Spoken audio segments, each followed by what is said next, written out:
Welcome to Creativity, the podcast where art and engineering collide. In this podcast, we discuss our personal creative endeavors ranging from woodworking to electronics, art and life in general. My name is Max Maker and this is my co-host, Jeremy S. Cook. Hi everyone. Our guest this week is an amazingly creative person who not only creates her own tools, but actually created her own tiny house. We're thrilled to have on Laura Kampf when she could join us all the way from Germany. Hi guys. Now, I guess it's not all that far for you, right, Max? How far? Now, you're in Germany as well, so how far are you guys from each other? About 4 hours. Yeah, I'm in Hamburg. She's in Cologne. Oh, Hamburg. Nice. Yeah, well, I didn't know that. Yeah, Sweet. Lübeck actually, but I say Hamburg because sounds better. Nice. People know that town, yeah. And you're in your tiny house right now, right? Exactly. This is the first podcast recorded from the tiny house. Wow. Yeah. What an honor. Yeah. Yeah, it's really nice. I just don't want to leave that place. It is so comfortable and it gets better every time. Well, every day basically. So the building phase was so rough and I basically tore this whole thing apart. It started from scratch and it was so much work, but now I'm at this awesome point where whatever you do, it like little things make such a big difference. And until here, to get to that point, it was like tearing the complete roof down and it looks not different at all. You know what I mean? It was so frustrating because it took so much work. But now I saw it's you on perfect. Instagram. Yeah. Like you started in August, late August, I think? Yeah, I think it was September, 15th of September. Yeah. Yeah, but you were pretty quick, you know, you're already living in it. Yeah, exactly. It was really quick because I was super busy at the end of last year. So I was shooting the TV show and then I did a lot of traveling and maker fairs and all that and building the tiny house. So I think altogether it was like 6 weeks of hardcore build time. Wow. Basically. Nice. Yeah. So it was very quick, but now I can take my time. Like I already live in it for a month now, I think. And as I said, like even if I just vacuum the floor, the thing looks better. It's so good. I don't have to do anything. It looks better every day. It's great. So you made this in just over 2 months then. That's impressive. Yeah, it was very quick. Yeah, I had help from my friend. Thankfully, because I don't know, I didn't really think this project through at all. It was just like this idea. Yeah, I should move into a trailer again. That would be fun. Okay, let's do it. And I just for fun, you know, let's check out eBay. Oh, it's perfect. There is one. Let's buy it. And then I had it and I had to do it. And then I quit the house that I lived in and some friends of mine are moving in. So I really had the pressure to get the thing ready.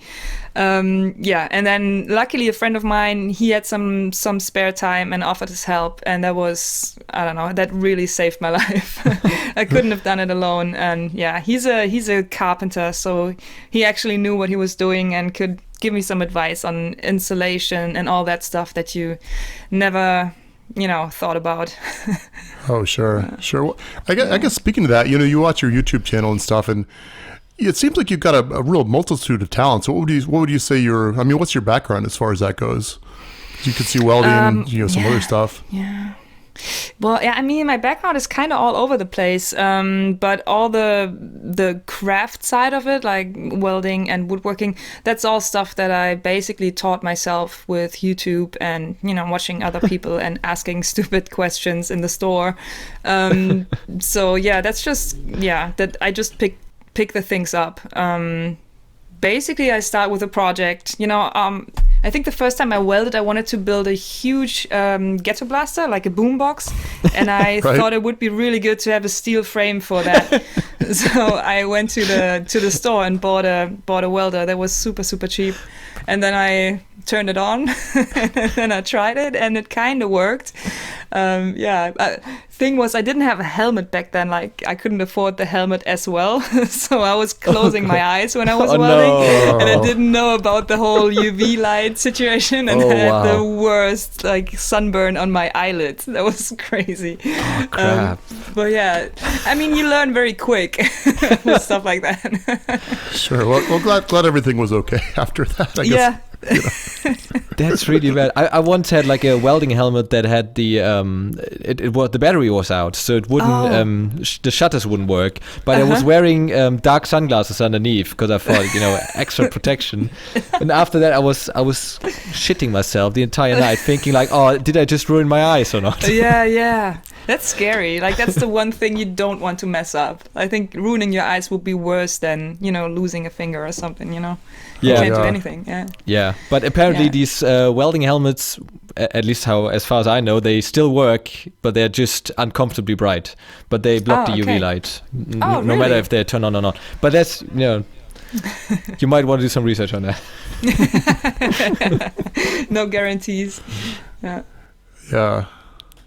So I guess getting back to your tiny house, because that's kind of what we were talk about a little bit. Why did you build one? What made you think, well, that'd be awesome? So what was... the first workshop that I ever had a couple years ago, there was basically a big empty warehouse. And I just started getting into making and building, and I developed this interest, and I realized, because I was building stuff from my apartment back then, and I realized if I really want to do bigger stuff, like the big ghetto blaster that I just talked about, that was one of the first projects, like I need more space. So I was first sharing a shop with another dude, and we were both living outside in a caravan. Well, he had his caravan and I had mine. But the shop was mostly outside and was raining all the time. So I did that for, I think, maybe a year. And after that, I decided, okay, so I need my own shop. I kind of practiced for a year now, living together with another dude who is very unorganized, I think, and living outside. And we didn't have too much electricity and like only a shower that would work with rainwater and all that. So it was like the hardcore situation. And I did that for a year. And I said, okay, I'm still into it. That means like I'm very serious about it. I think I should get my own shop now. So I was moving with this little caravan into the shop because I couldn't afford an apartment and a shop at the same time. Obviously, like Cologne is pretty expensive. And that's why that's where I discovered that living small is very, very, it's very comfortable and very soothing. And it's just a lifestyle that I really like. Maybe it's because having a shop and having, back then it was just a hobby or just getting into building. Building takes up so much space. And basically, the more space you have, the more stuff you can do. So it's a really good, it's a luxury to have all that space. Yeah. But it's overwhelming if you have like a shop that is huge and then also a big apartment. Like that's too much. So the last 2 to 3 years, I had my workshop that you guys know from the YouTube channel, and I was living in a house, and it was nice, but I had too much space. I was overwhelmed with all the stuff that I had and all this space.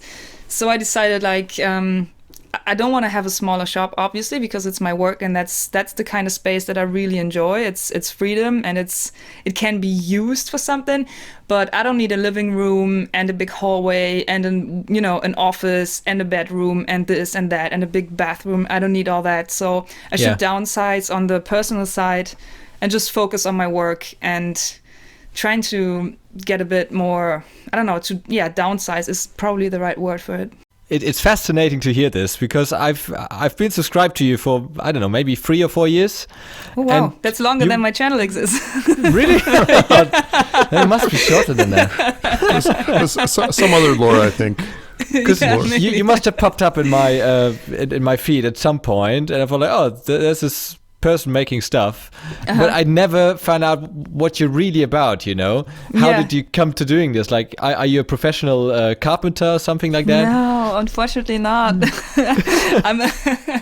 I'm a professional nothing, really. It's so funny. Whenever I started this YouTube thing, looking back now, it looks like I planned the last 15 years of my life to make YouTube my career.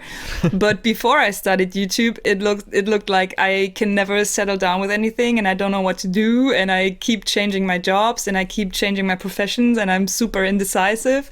So it's funny now that making videos is my job. I can use basically all the stuff that I learned in the last 15 years. But again, when I was changing jobs all the time, I felt like I could never settle down. So I started out after school working as a camera assistant for a TV company for 3 years. Then I didn't want to do that anymore. I wanted to do photography. So I switched to, I quit the job, started studying design.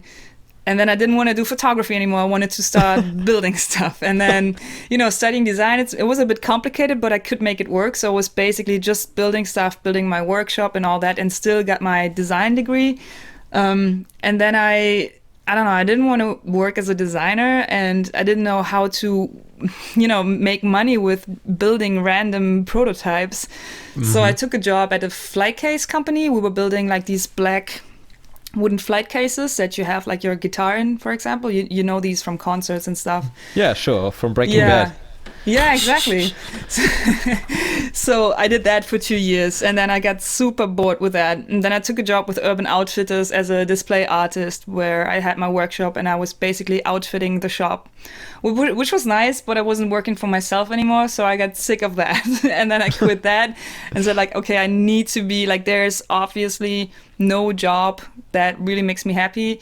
So I think I should start to work for myself and see where that goes. And that, after maybe 6 months or something, I decided I should make some videos just for fun, just to have something to look forward to for the weekends, and to become more a part of the community, because I realized like the comment section and all that, like I realized that people know each other and that there's a huge community around the maker movement. And then I don't know, I was listening to the Making It podcast, and I understood that these guys, like I thought they had a team helping them make these videos. So when I listened to the podcast and I understood that they're doing it all by themselves, I thought like, there's no reason why I shouldn't try and see where that goes. I always had an interest in filming, so I could, pick up on my old hobbies and use what I learned back then. And it was a lot of fun, and it kind of worked out. So here I am. It's funny how it all comes into place, all exactly. These skills that you acquired. Exactly. It's really cool. Like the one thing that I always thought was my biggest flaw, like that I could never focus on one thing, is really now my biggest asset, so to speak. Because I have so many interests, and I know how to do everything a little bit, but nothing 100%. So it's nice. I Jack really of all enjoy trades. it. Yeah, kind of. Well, I can tell you about a pretty cool thing that came up just today, just before I jumped on the podcast. I was doing the sticker thing, exactly. I'm very excited. I'm doing these Patreon exclusive live streams for my Patreon supporters once a month. And the last one was on Sunday. And for some reason, somebody said, Brad, you're working on your stickers. And I was talking about how I can better make new stickers with my new iPad. And then somebody was like, you should make a race. And I'm like, yeah, man, we should make a race. That's awesome. So we're doing the sticker challenge where Brad and I, and basically everybody's invited. You can join if you want to have some stickers as well, and just need the pressure of a challenge to get it done. So we're both. How does it work? Yeah, so we're both designing 10 stickers. Like there's no time frame, but whoever gets the 10 designs out first is the winner, and the loser has to design a sticker for the winner. And then from the 5 top voted designs, we will actually produce them, give them to print, and then give out sticker packs. I will probably have them in my online store, and just to give out on maker fairs and stuff like that. So I think it's a really cool challenge. Like everybody can join. And sometimes, as I said, the pressure of a challenge is sometimes all you need to get stuff done. Like if you think about your designs too much, you might get off track, if you know what I mean. Like that's what I also enjoy about YouTube. Like every Sunday I have to upload my video, and I know that only certain things are possible to do in a week. And that's a very healthy amount of pressure to just go with the idea that you have now, because otherwise you won't have time to finish the video. And that's really nice. Yeah, I could never work that way. Like one video a week, I couldn't make it. Did you try? No, but see, I'm not doing this full time, so it's tough. Yeah, the thing is, when I started, I was not doing it full time either, and it's really rough to make a video a week. Absolutely, it's tough. Always depending on what you're building and what your production quality is, but I had a tough time to do it. So back then I gave myself, I don't remember, I think it was 6 months or a year. I think I gave myself 6 months, do this full time and see how it works. And then if it works out, it's fine. And if it doesn't work out, you at least get it out of your system. You know, then you can go back to uploading every once in a while just for fun. But it was just so tempting to see if it works or not. And it's much easier if you do it full time, definitely. But that's I guess I could do simple stuff like a keychain or something like that, but then who wants a keychain? I don't know. I mean, I sometimes I'm very insecure about making videos that are like the simpler projects, but from my experience, it's usually quite successful, and I think it's less about how complicated your project is. It's more about the story that you can tell. And if you do something that's a bit simpler, you have more time to really tell the story and to give some background information. You can have more time with the images that you show, because I think everybody has their own tempo, basically. And my videos are usually around 5 minutes. So if I do a super complicated build, I'm not going to make a 15-minute video, because that's not, how my videos are. So I have to squeeze it all into that small time frame. And if I make something like last year I made a key thing for my bike lock. It was just a very, very simple build, but I enjoyed making the videos so much because I had so much time to tell the story and just make more like beautiful shots and show everything in super macro detail, and give it like it had time to develop, kind of.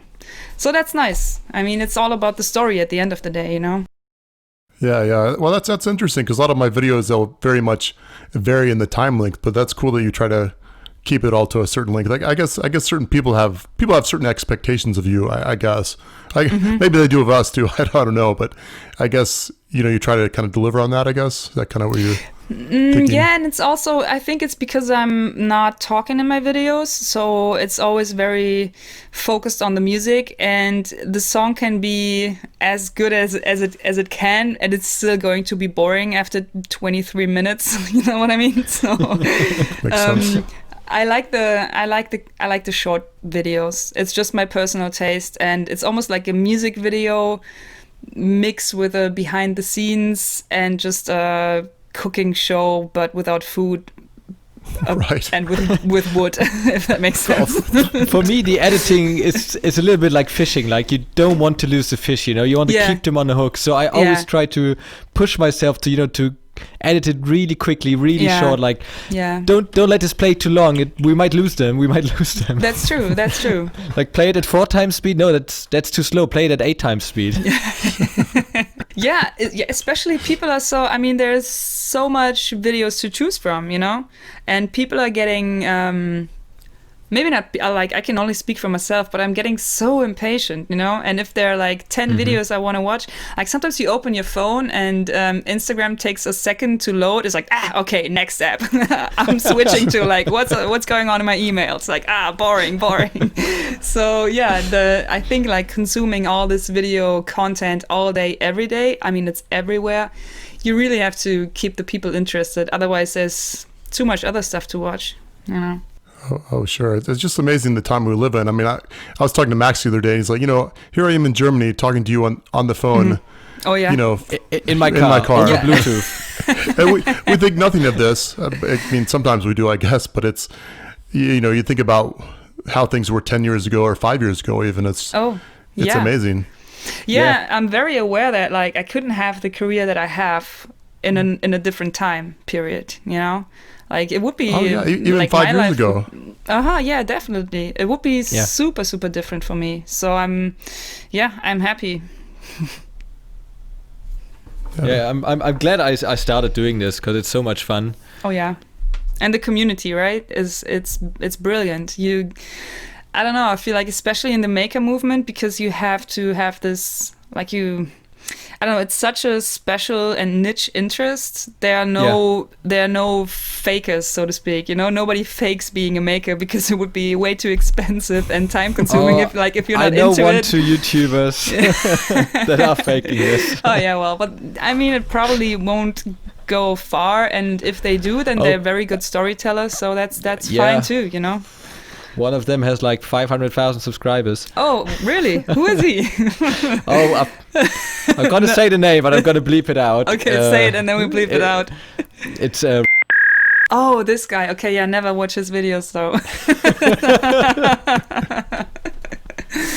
Yeah, I mean, there's space for everybody, you know, and if there are 500,000 people watching his videos, he must be doing something right, you know, like, yeah. Yeah. But then I feel like YouTube is getting more and more like TV, that the cheap stuff sometimes wins over the good quality, expensive stuff. That's true. But I feel like we have a very, very, very, very, very, we have a very, very nice niche. You know, the people, I mean, obviously there are dicks in every community, but generally it's a very healthy competition. And definitely, I wanted to say something else. What did you say again? Like, I lost my train of thought. I don't know, but nobody is very clickbaity in our community. No, yeah, that's true. But I had a really good point that I wanted to make.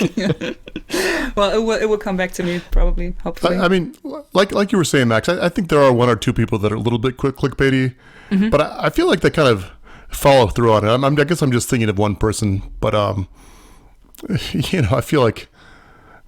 Anyway, we shouldn't be dissing on anybody.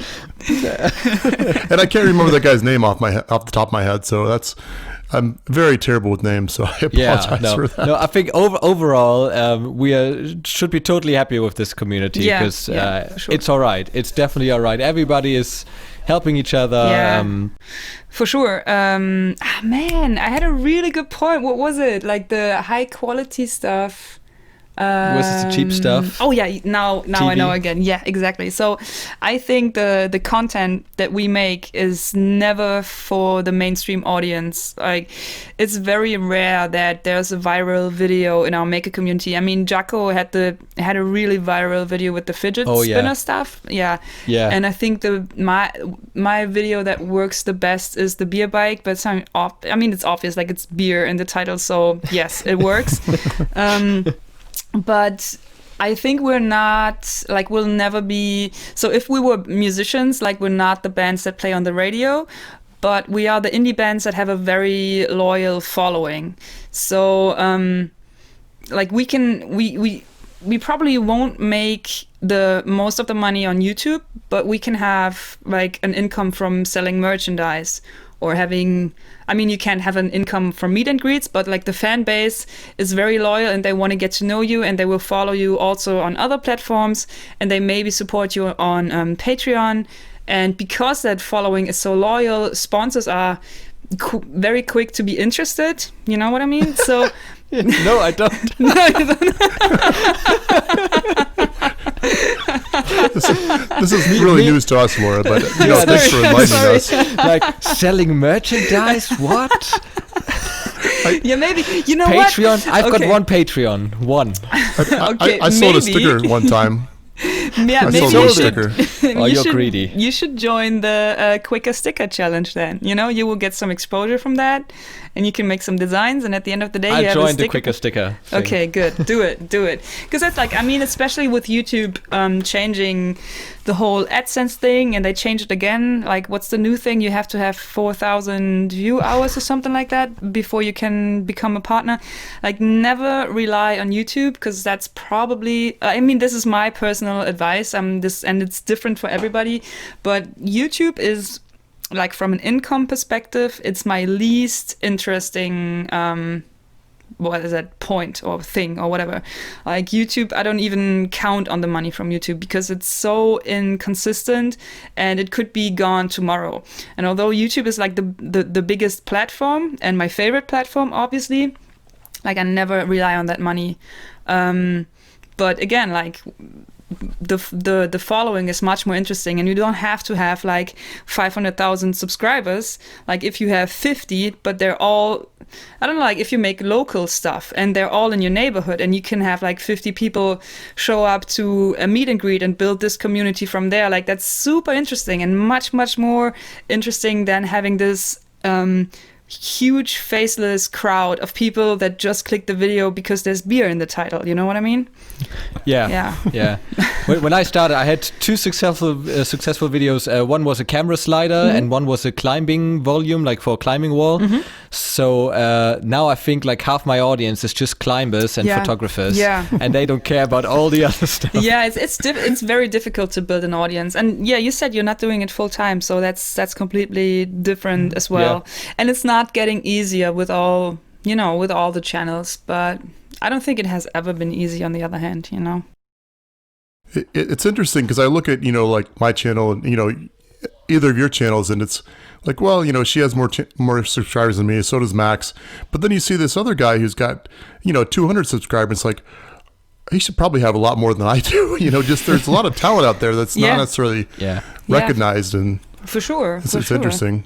It's difficult to predict what's happening on YouTube. Like, you can never tell if that guy has a lot of subscribers or not, if his video will do well or not. Yeah. It's like a black box. You put in a video and you never know what's the outcome. Yeah, exactly. And maybe it's a small channel on YouTube, but maybe that guy has a huge Instagram following, or maybe he's big on Twitter or whatever. You can make YouTube is not the only way where you can start your career. I always think about, like, I had this blog before, like when I started making stuff, I had this blog. I think it's still out there. It's horrible, on Blogspot. And I had 12 followers, and I was doing this for, I don't know, I think over 3 years, and I was like very consistent with it, and I had 12 followers and 10 of them were people that I knew, so it didn't work at all. And I was building the same stuff that I'm building now. I was doing, experimenting with furnitures and lamps and all that, and some of the videos I'm doing now are like revisited ideas that I had, or that I just, explored with when I had the blog. So the content was probably not the problem. It's more the form of documentation. And I think for some people, it might be better to just take a picture and just tell the story in the picture. For other content, like for my content, it's very essential to show the whole the process. Like, the process is more interesting than just the picture, because you maybe see like this, I don't know, walnut lamp, and you think, oh, well, it's a nice lamp. Like, where can I buy it? No, it's not about that. It's about that she made it in her workshop, and this is the tools that she used, and da-da-da. This is where it's interesting. So, maybe if your YouTube videos don't work out, maybe video is not the right format for you, That could always be a thing. Like, there's a million ways to tell the story, and I think YouTube is very hip right now. But it would be awesome to have a career on Instagram. Just make your income with a picture. That would be much simpler. Yes. Because editing down 20 hours of footage is not that fun. Yeah. Wait, 20 hours? Your products? Really? Jeez, 20 hours? That's. Yeah, time lapse. I've never quite had that much. That's no. But like, my 3D printer runs for 8 hours. I filmed the 8 hours. Really? But I want it in 4K. Yeah. Jesus. You filmed 8 hours in 4K? How much? What is that, like? How long are your gigabytes? videos? Like, what's your watch time? It's the whole iPhone is full afterwards. Yeah. But luckily I got the new iPhone now. Oh, me so too. now I can use my old iPhone and use that just for video. Do you have the? So I don't have. Do you have the iPhone X? Yeah. Me too. It's great, isn't it? It's really good. Yeah. And the old iPhone already has 4K, so now I can use that to shoot the time lapses. Because before that, I would have not access to my phone for 8 hours, basically. Yeah. That's not good. and in the video, it's just 6 seconds of video. Yeah. But it's worth it, I think. Cool. Yeah, it's the way to tell the story, right?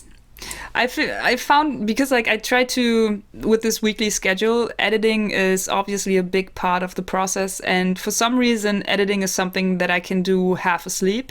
So I discovered like it's better for me to have the Saturday as a work day where I can still, finish the project, and then Sunday morning I usually get up at 6 or something, and then I try to upload at 2 p.m. every Sunday around 2 p.m. So I get up at 6 because I can edit half asleep. And then, it's so weird because I've been doing this for 2 years now, and pretty much like I've gotten into this routine that I noticed I never record a second longer than I need. And like, it's a bit complicated to explain, but I think is really interesting. Like, depending on what project I do, like if it's wood or steel, I choose different music because I think wood is more laid back and steel is usually a bit more upbeat and it's a bit faster and it's fire and it's more dynamic. So it's a faster song basically. So the BPM of the song is different for wood than for steel. And I've gotten it down to the second where I know like, okay, this is all I need to make it match the beat, even though I don't know the song. Do I make sense? Like I know that wood projects are usually between like 90 and 110 BPM. So I know exactly how long to record. So I have enough, but just enough so I don't have too much footage. It's really interesting when I discovered that like, Jesus, like I have no waste material at all, except like running to the camera to turn it on and off. And that's it. It's really interesting. Oh, that's really good. Wow. do you sometimes knock over your camera and get really annoyed by that? Yeah, I did that once, and I destroyed a lens that I just bought. So I got more careful after that.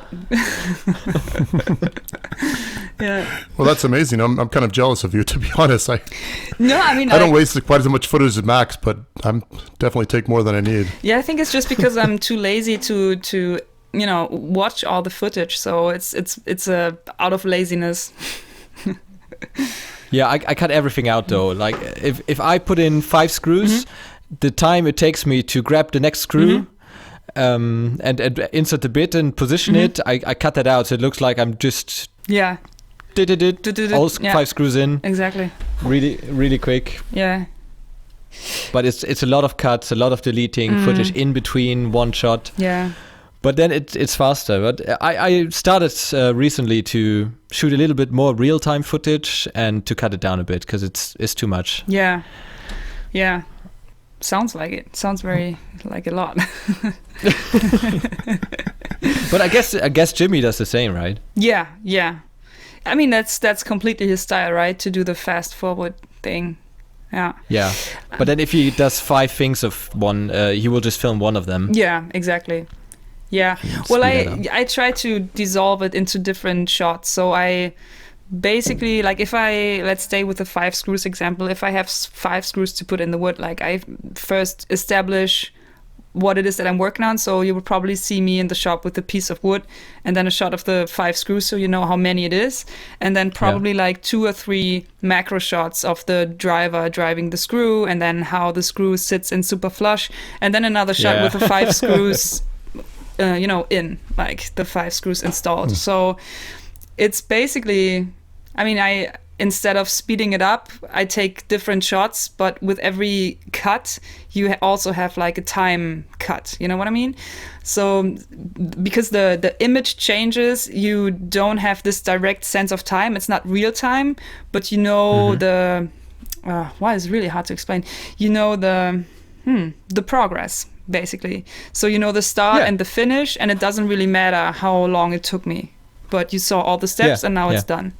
So I think the fast forward thing is always interesting because you know how long it actually took the person to build it. You like even though it's fast forward, you have a feel for time. With my edit, you don't have that, and I think that's I think that's why I get the comment a lot that I make it look so easy. It's because it looks a lot faster. You don't have a feel for time. It could be built with like, sometimes it takes me like 6 days to build something, but it looks like it was done in 2 hours because it's so, you don't have a feel for time, you know? Yeah, and some things are not worth speeding up, like sanding something. You can just say, I sanded it. Yeah, you can just show like a torn up sanding pad, like, done, I'm done. People know how to do that one, I guess. Yeah, and you can't see it on camera. No, it doesn't make sense. And it's also not, like, I don't want to show people how boring and exhausting my work is. I want to show them how much fun it is. So, like, showing me how to sand it, like I always leave out or mostly leave out the sanding and also the finishes because it doesn't really matter, you know, like you finish it with your favorite stuff. Like I usually don't even finish because I hate it so much. You don't like finishing? No. Yeah, and all the YouTubers, they only use wipe on poly. Because it's quick. Yeah, that's true. Yeah. Right on. So are you working on something specific right now? Actually, whoa, you're doing the show for us. That's our next. Did you tell her our format? No, I didn't.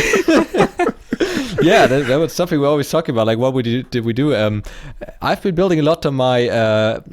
Last week I posted the desk lamp video, which I'm really happy with the video and the lamp. It's quite nice. It's like carbon fiber and lots of aluminium, super high powered LED light.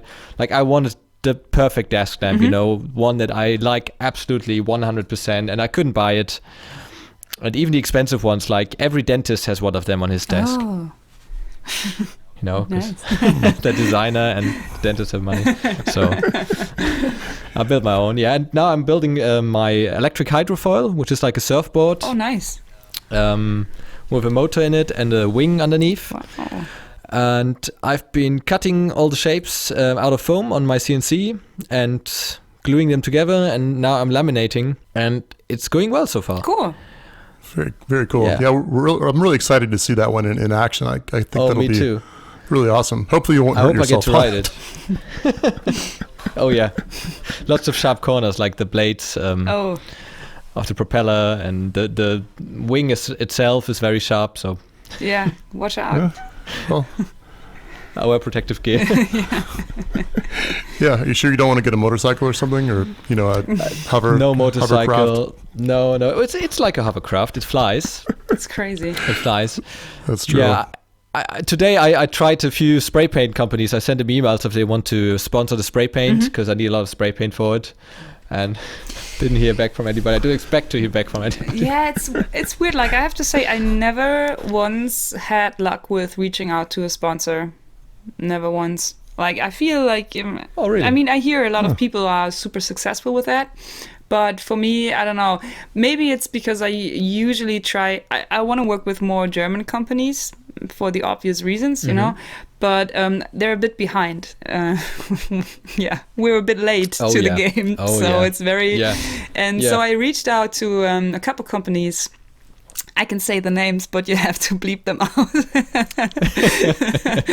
But I had like hours and hours of conversation, and I was explaining them what the benefits is, and like, that's not my job, and I lost so much time. And then at the end of the day, we're like, okay, so after talking to you on the phone for 25,000 hours, like, we are finally ready to commit to a video, so we will pay you with screws. Like, no, I cannot. It's Jimmy got a whole pallet of screws last week. Really? Was it good ones? No. Okay, well, they're not. I have to bleep that up. So if it's not, then they're not good. I don't think it was that, but I think it was wood screws, and it looked like a whole pallet. Nice. Like boxes and boxes. That's great. I mean, that's fine, but still, like, it's weird because it's tempting, if like, let's stay with the screws example. Like, if a company would say, okay, you just give us a mention in this one video and we will give you a lifetime support of screws, that's cool. But this is still my business, and even though I would like to have the lifetime supply of screws, like, I cannot pay my landlord with a lifetime supply of screws. So I'd rather you give me unless he's Jimmy DeResta. Unless he's Jimmy DeResta.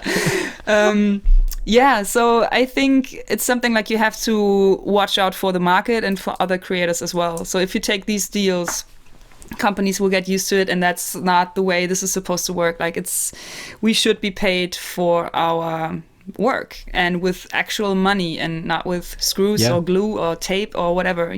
Sometimes you can take these deals, but I think it's very selfish to do that, because you have to consider the other makers. And especially people just starting out who maybe just quit their job and are start, doing YouTube full time and not having the income, they cannot eat the screws and they cannot eat the glue. Although I think there's a guy on YouTube who eats glue, but it's not. It doesn't work that way. So always consider the others. I will say though, if you truly get a lifetime supply of screws, I mean, you could just order, a certain amount of pounds. You just order 100 kilograms a week. Some of the scrap dealer, get money for that. You pay everything. I mean, I guess you could True. get that, right? And then you have another full-time job. That's awesome. Like this one company from me wanted a full write-up. They wanted exclusive rights to the video and all the plans, and it would have given me materials worth 100 euros. I'm like, yeah, okay, you know what? yeah. It's ridiculous. You know, it's really just ridiculous. a waste of time. And, yeah. So getting back to the point, I never had luck reaching out. I think my strategy, it's not really a strategy. It's just the way it happened. People reached out to me, like Rockler. They were the first ones to ask me if I want to work with them. And that really gave me some confidence in my works. And I thought, you know, if they reach out, others will too. And then again, this is like a great thing about the community. I was lucky enough to meet April Wilkerson really early on. And she introduced me to a lot of other makers and also to a lot of other sponsors and pointed them my way, which is great. You know, that is really nice. Yeah, that is very nice. And I don't know, I'm friends with Jacko and Jimmy and all these great people, and I feel like it's like once you work together and you see that you have like a similar flow and it really works out, and that, you know, you're surrounded by great people, you want to work more with them, so you naturally try to, you know, like get jobs that you can work on together or have the same company that you can work for. So and you met Adam Savage, right? How did that come about? I don't remember. I was so nervous. No, it was because I met Simone Yatch, which was a completely coincidental. Yeah, there was a guy tweeting the both of us like, "Hey, Laura, Simone is in Cologne. Hey, Simone, you know, Laura lives in Cologne. You guys should make a robot." And she had plans, but her plans got canceled. So I don't know. She was just free and said like, "Yeah, let's build something." And that was when Trump got elected. So we built the Pussy Grabs Back robot out of a mouse trap and a rubber hand, where I don't want to say where we got that. And so we really, I don't know, we were super friendly. And then she invited me, or she said like, if you make it to Maker Faire, we should hang out and maybe make another video. But then I went to Maker Faire and she had to go to Sweden for a TV show. But she introduced me via email to the Tested guys, and they said like, you can come to the podcast and maybe hang around for one day build.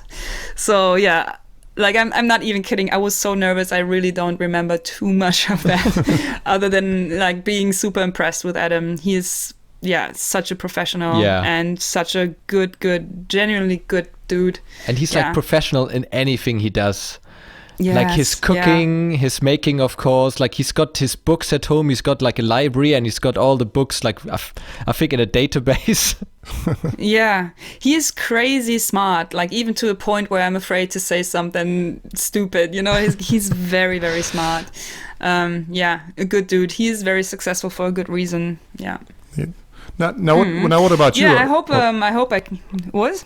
I was just gonna say, well, now what about you? You know, he's been successful. He's been on TV. Now, you were on TV before as well, right? Is there any possibility of that going forward? Is that a possibility for you? You think? Yeah, it looks like. It looks like we're. So we just like the end of last year, we shot the second season of Schrott or Not, which is this TV show that I'm doing for a children's channel, which is awesome. It's really nice. I was so lucky to be to get this project. That must be nice because it's very nice. And it doesn't have anything to do with my brand, you know, because it's, I don't know, like this whole, she's a YouTuber, she's an upcycler. We want her to pour some concrete lamps and make some very crafty projects for other ladies who want to build something in their kitchen, you know? It's like, with no. Yeah, exactly, yeah. So it's I feel like I have to watch out for that a lot because, I'm not that crafty lady who makes birdhouses from pallet wood. I mean, there's nothing wrong with that, but that's not my brand, and I really want to watch out for that. So having this TV show that has nothing to do with me is actually really cool. Yeah, and it's fun to work with kids, and we're shooting it in my shop. So yeah, it's very cool. I can't complain. It's great. We eat a lot of pizza also, and there's always hot coffee. So it's perfect. Yeah, and again, we shot the second season, and it's quite successful so far. I don't have a confirmation yet, but I think there might be a third season. So let's hope for that. That would be great. So I guess the international viewers or listeners can't see this? Well, it's all on YouTube, but it's only in German. So if you look for Schrott or Not, you will find all the full episodes. But it's maybe they have a subtitle. I'm not sure. But like for all the German listeners, knock yourself anybody out. It's can all there. add subtitles, you know.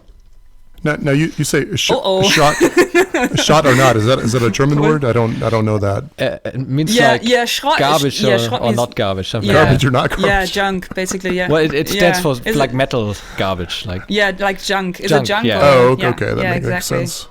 Yeah. Max was telling me about this Yeah, and I TV can show. feel It's a like- bunch of kids in the junkyard, I guess. Is that kind of... very- Exactly.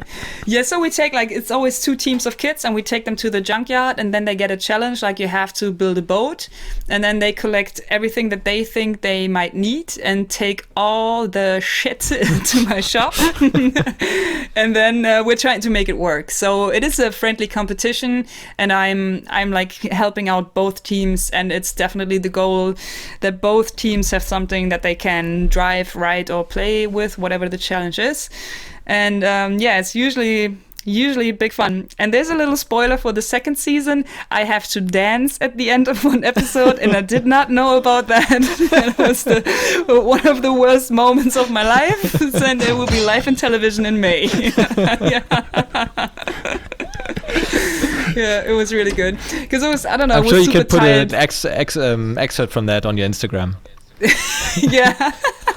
An endless loop. It was really horrible. I was so tired because I was building the tiny house and shooting the TV show, and I was so exhausted. So whenever I could, I slept on set, and I was falling asleep. And then people were like, "Okay, Laura, we just have to shoot this one last scene, the dance scene." And I thought they were kidding. Like, yeah, I know the dance scene. No, it's like, really? Like, you have to dance? Like, what? I'm not surprised nobody told me about that. Yeah, they sent me a link to the video, but I'm too afraid to watch it. So I know what you mean. I don't know about you, but I really kind of hate watching myself on TV or anything like that. Not that I've been on TV, but I still You've been on TV. Jeremy's been on have. TV this week. All right. Well, he's been that's not just true. on any TV. He's been on Discovery Channel this week. What? Yeah, and some of the quotes they said was.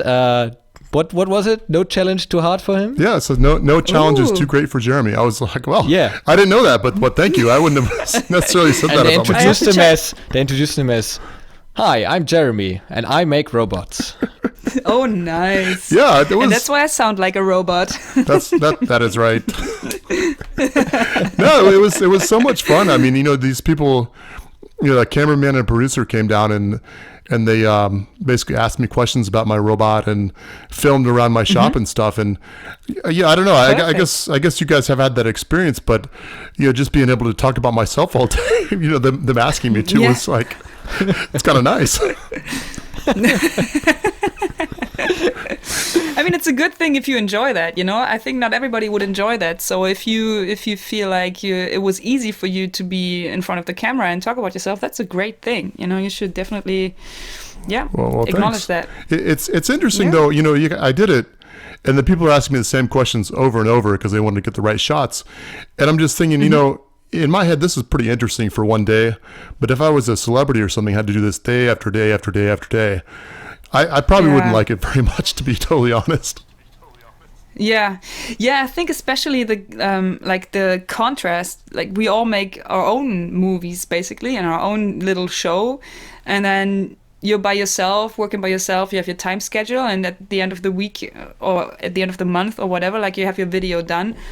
But if there's a crew of 30 people involved, like, everything takes so long, and it doesn't even look that much better, I think. Yeah. So I think that's a frustrating part, because on our YouTube thing, we have to move so fast, and we can be very spontaneous and do it all by ourselves. And, I just shot this and I will upload it. Boom, it's there.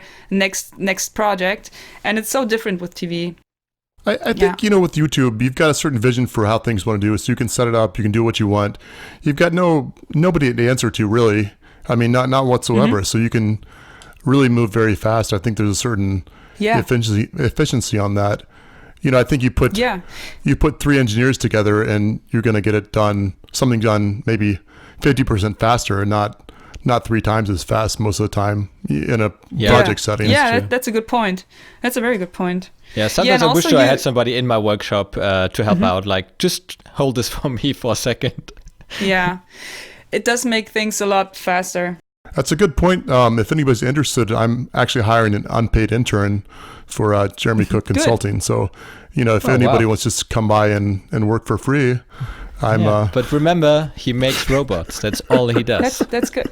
I mean, it's a great start. Not even kidding. Like, if you want to learn about these things, like if I was myself, what was it, like 2003 when I took the job for the TV company? If I was that today, I would probably not apply for a TV company, but look for a YouTuber that I really like and ask if I can stay with him, like Brad did with Jimmy. No, I'm that serious. I think that's the shortest way. Okay. Well, I mean, to be totally clear, I was kidding, but I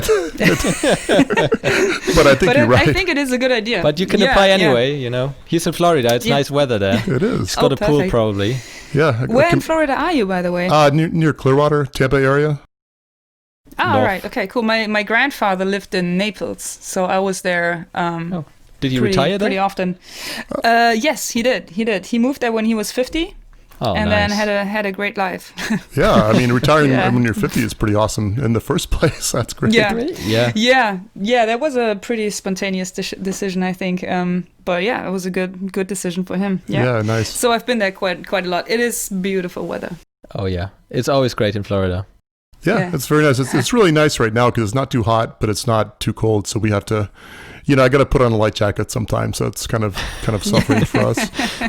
Meanwhile, Laura and me were just happy to say that it's 12 degrees out today. Yeah, exactly. Well, talk to me in July, and I'll probably be wishing I was in Germany. To be honest, unfortunately, not. No. No. It's too bad. I think it's going to be a big thing. Yeah, I was thinking about going. It's in Birmingham, I think, in May. Mm-hmm. But then, I don't know. I don't really have the time for it. And I'm not quite sure what to expect, You will know when you go. No, I think it will be great because just like everybody is going to be there, and that's a rare thing, and it's in Europe, like for once. That's very nice. Yeah, I sent you a message like you should get Jimmy to come over here afterwards. Oh, that's right. Yeah, that's right. I will. Like I don't even know what my plan is because I'll definitely come to Cologne. The Maker Central thing, and then 2 weeks later is the Maker Fair in Bay Area, and I really want to go there because I'm hoping that I can hang out with Simone and maybe the Tested guys a little bit, and then also it's California, so it's awesome.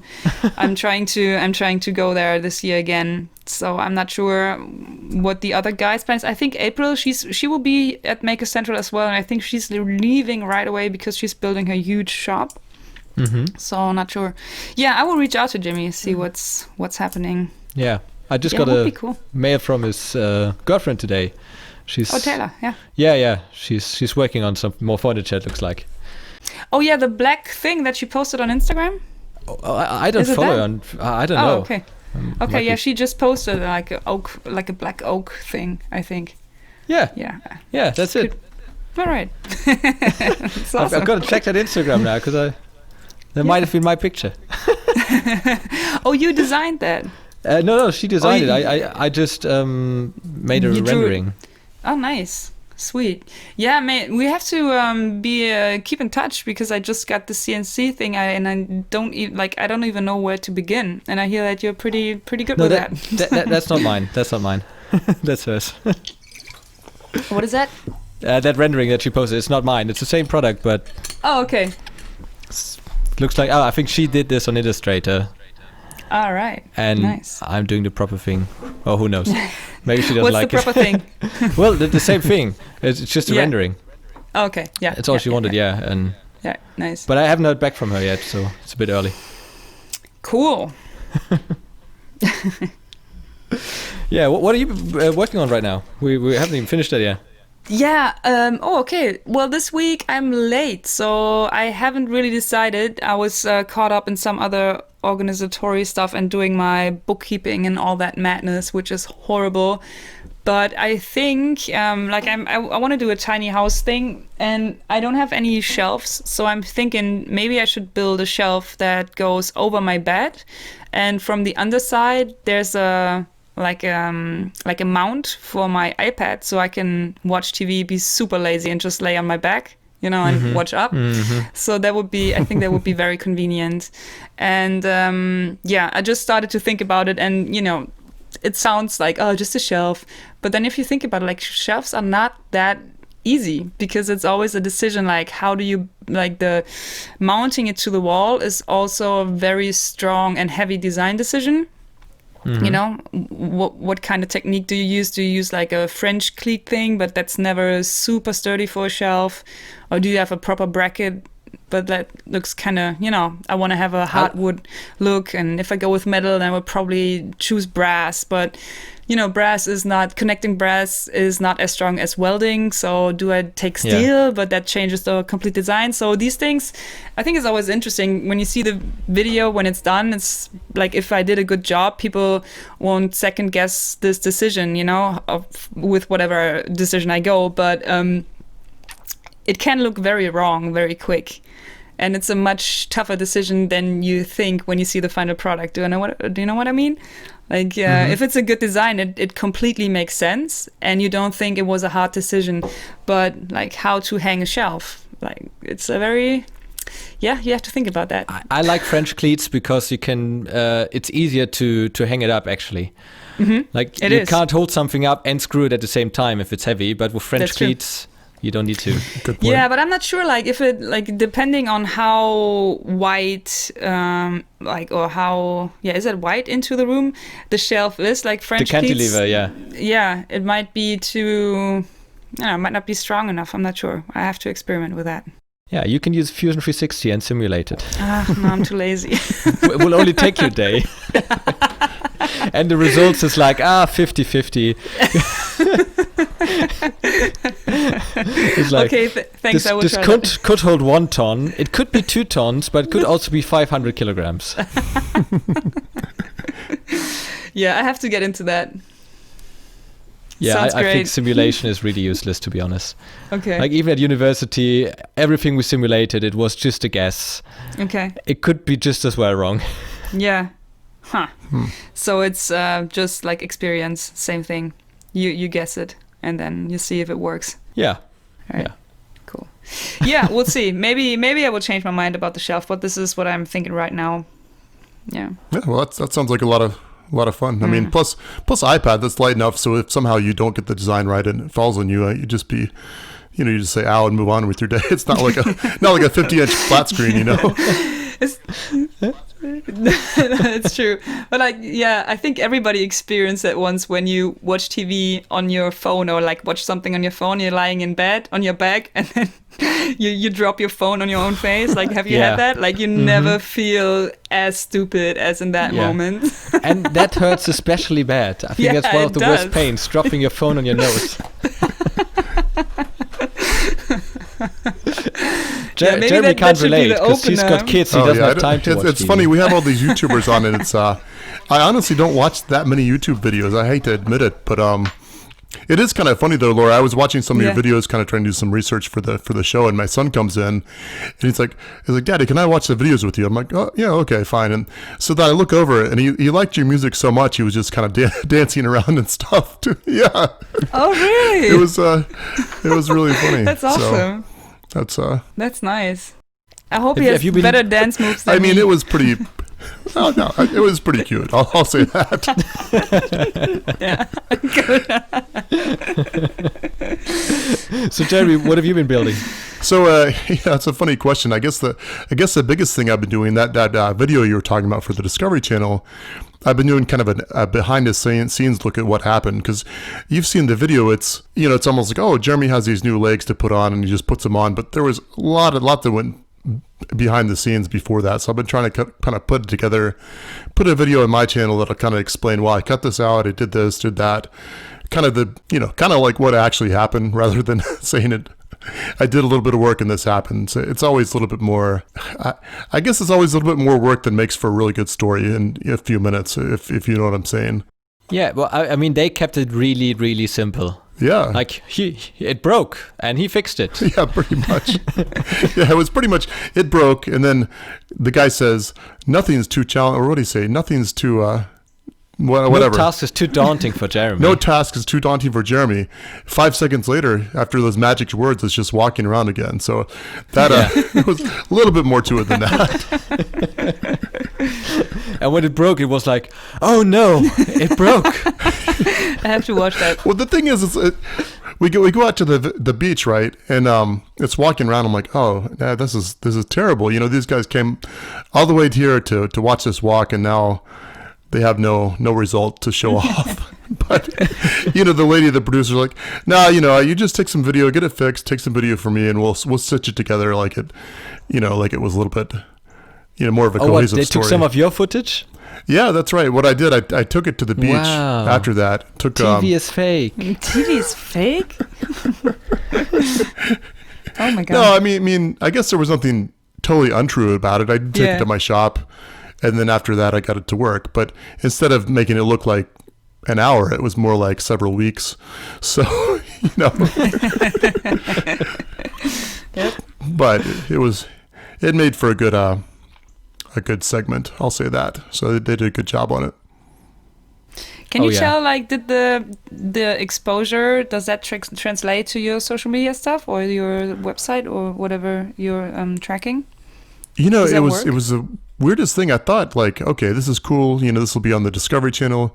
People just flocked to my YouTube page. But I noticed, if any difference, I couldn't perceive it. So that's, I was slightly disappointed by that. But, you know, you think about it. If you're watching TV and you see something cool, you don't just be like, oh, I'll go to that guy's YouTube page and follow him immediately. Yeah, but exactly. It doesn't translate at all. Like, it's my experience too. Yeah, so that was a little bit disappointing, but at the same time, I feel like it gives me maybe some clout if somebody sees the video from me in the future. They're like, oh, I saw that guy on the Daily Planet Discovery Show, you know, and maybe I'll give him a little bit more slack for this video that's not only marginal. Yeah. If you look at what this guerrilla marketing book, you might have read it or heard about it. What he says is, like, you just have to keep at it. Mm-hmm. Like, no marketing plan works in just a month. You need to stay at it for a year maybe. Yeah. And then you can tell if it worked or if it didn't work. Yeah. Because people make connections. They see you there, and maybe they see you at Maker Fair, and are like, oh, you're the guy I saw on Discovery Channel, and suddenly you're a hero for them. Yeah, I hope that's true. That's true. It's a funny thing. Actually, Laura, I did notice you did, what was it? Recommendations for gift guides for the Make thing, right? Oh, yeah. That's true. Last year, I think. Yeah. Was it right? Yeah.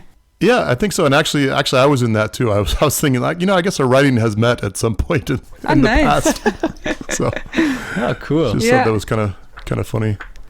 Yeah, that's interesting. Just interesting to see. That's how I met Jeremy. He wrote an article about me.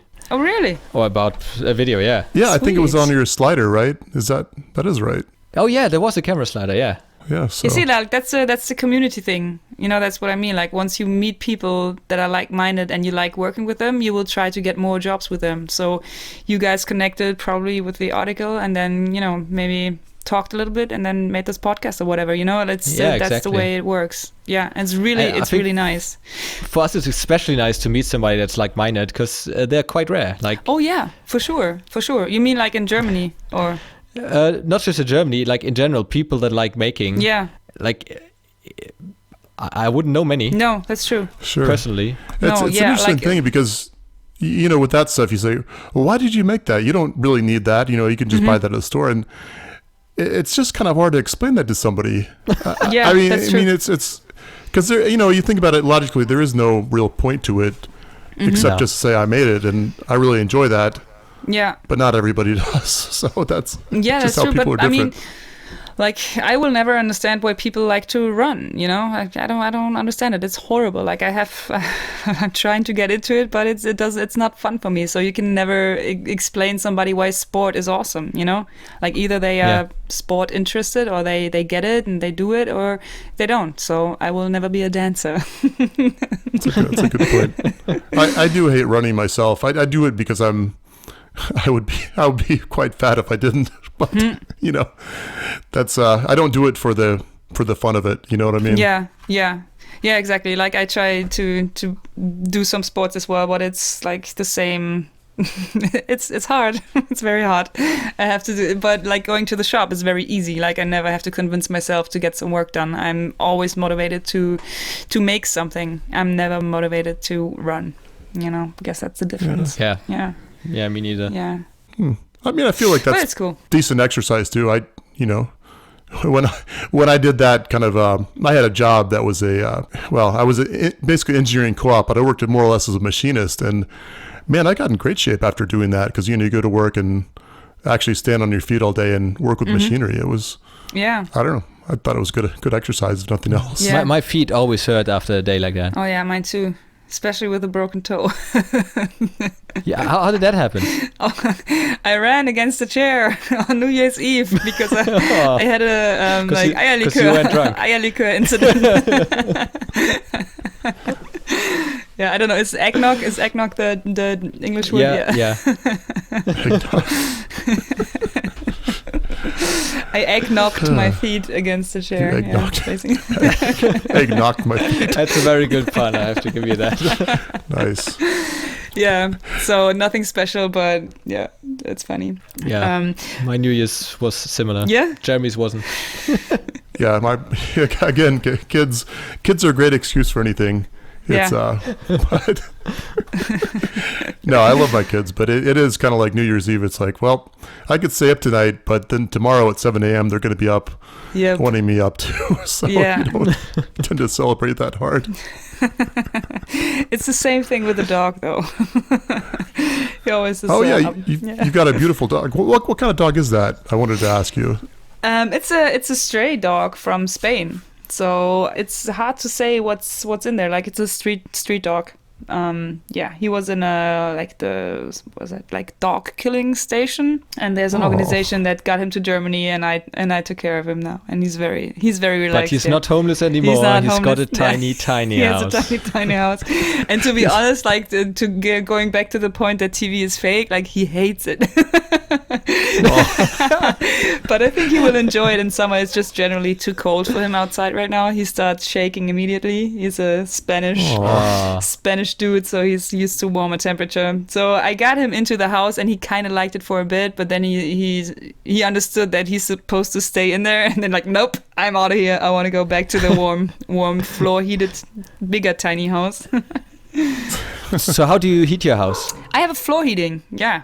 It's really nice. Okay. Yeah. It's this it's not the most efficient thing, but it keeps the whole tiny house at around like 16 degrees Celsius, which is, not super warm, but it's warm enough for me. And then I also have like this little heating fan.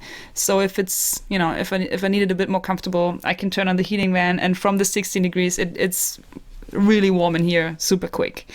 So it's great. So it never freezes. But are you going to add a wood stove?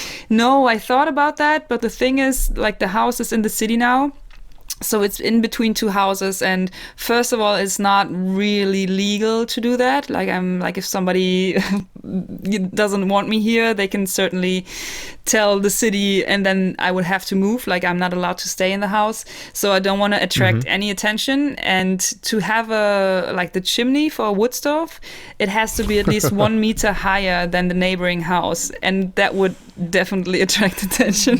So, that would be a big stove. Yeah. So and also it's like for this small square footage, you like a stove is just overperforming. You will have it so hot in here in no time that it's almost unbearable, or you would have to have a really small stove, and then you're stuck with adding wood all the time.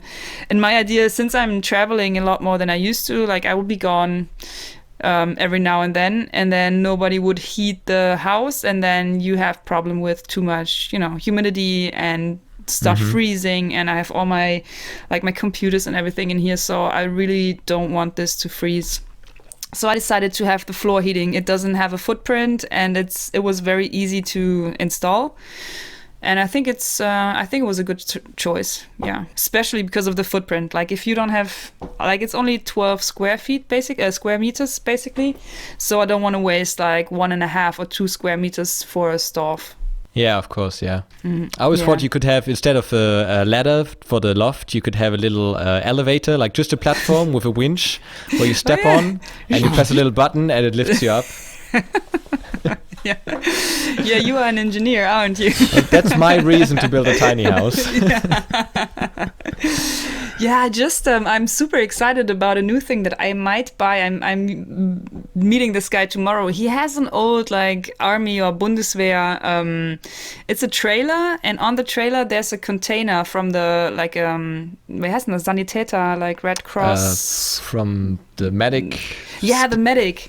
Yeah, exactly. So it's a medic army container that almost like it has this bunker door, and it's really like it looks so cool. It looks like something, I don't know. It looks very, very cool. It's not, although it's like army and in camouflage, it doesn't look too aggressive. It kind of looks nice because it has this round door, and it just looks so functional. So I'm thinking to buy this and then have the container extra and use the trailer for a second tiny house where I could have like a little bathroom or the kitchen or whatever, and then use the container as basically like a storage for all my materials and my machines. So preparing to like my end goal is to have a bigger warehouse again where I have my tiny house and my workshop all in one place. Yeah. So I could start preparing for that. And if I ever have to leave that warehouse, I have everything in vehicles, basically. So I can just, have a big truck and then tow compound. Everything. Yeah. Yes, exactly. Everything is mobile. So when the zombie apocalypse is coming, you should find me. I will be mobile and have all my tools with me. Thank you, but I'd rather find Jörg Sprave, the slingshot guy. I met him a couple months ago. He's such a nice dude. Yeah. He's very nice. Nice and a bit crazy, but mostly nice. Yeah, he always seems happy. Exactly. He says, ho, ho, ho, ho. Right, is that what he says? That's it for today. Thanks and bye-bye. I guess, when you're that big and intimidating, I guess he looks like a big man. Is that true or not, Laura? I've never met him. Yeah, but his aura is very friendly. Like like he's somebody you talk to right away. He's not like he's a not Santa Claus. No. Yeah, like a big teddy bear or something. Mm-hmm. Just deadlier. A bit, with a slingshot. Right on. So you've got anything else you want to mention, Laura? No, I think I'm fine. Like, if you like, check out the quicker sticker thing. And I'm hoping that even when Brett and I are done with uploading our 10 designs and choosing the 5 best ones from each person, like that the hashtag might continue and people will upload their stuff, because I think the sticker is a perfect medium for just, making a quick statement, but it's not too serious. You don't have to invest in shirts or sweatshirts or whatever. A sticker can be produced quite cheaply, and you can also make some income for yourself to support yourself, which I think is really cool, to give makers a different or like more opportunities to make some money with their work other than YouTube. Well, I definitely check it out. Yeah. If I find a time, I hope I do. Unless you have to make time, that's the thing. Yeah, gotta make time to watch the YouTube videos. Now what about you, Max? Where can we find you? Oh, you can find me on Instagram and Twitter. It's on Instagram. It's Max_Maker_YT. Yeah, Instagram is probably the best way. And of course on my YouTube channel, Max Maker with the green logo. Sure. And I'm you, Jeremy? Yeah, I'm at Jeremy S. Cook on Twitter, and then on YouTube I'm Jeremy S. Cook as well. So that's pretty much my thing. And now Laura, you kind of mentioned your sticker thing, but what about you as far as your channel, Instagram? Can you tell us where we can find you? I mean, yes. If you type Laura Kampf into all these platforms, you should probably find me. Yeah. Okay. Laura Kampf, and then YouTube and Instagram is where I'm active the most.